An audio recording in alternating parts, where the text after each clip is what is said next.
Bonsoir, aujourd'hui la Minute du Geek va revenir sur un genre qu'on appelle communément le dieselpunk. Alors vous le savez peut-être, à titre personnel, je n'aime pas du tout ces termes qui utilisent le suffixe punk à tort et à travers.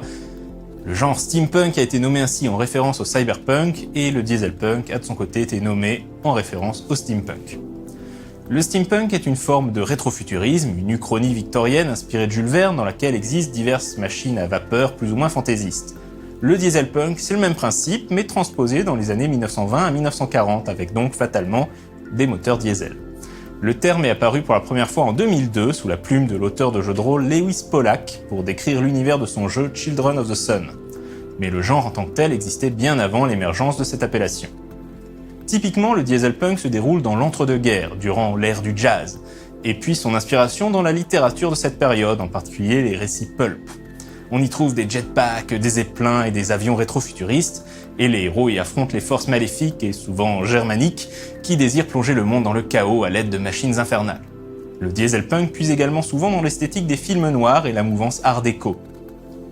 On considère désormais qu'il existe en réalité deux variantes de dieselpunk.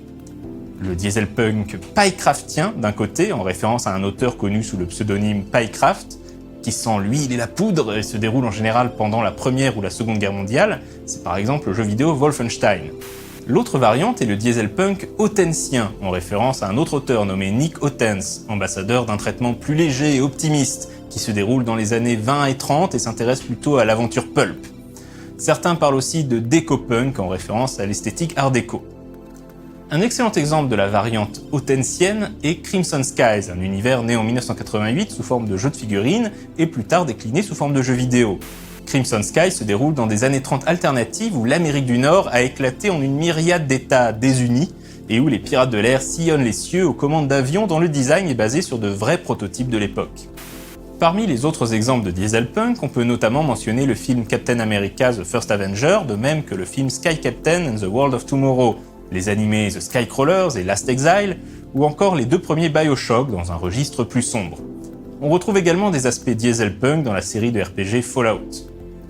Mais l'une des premières œuvres dieselpunk et l'une des plus représentatives du genre est The Rocketeer, un comics créé en 1982. Ce sera le sujet de la prochaine Minute du Geek. À la semaine prochaine.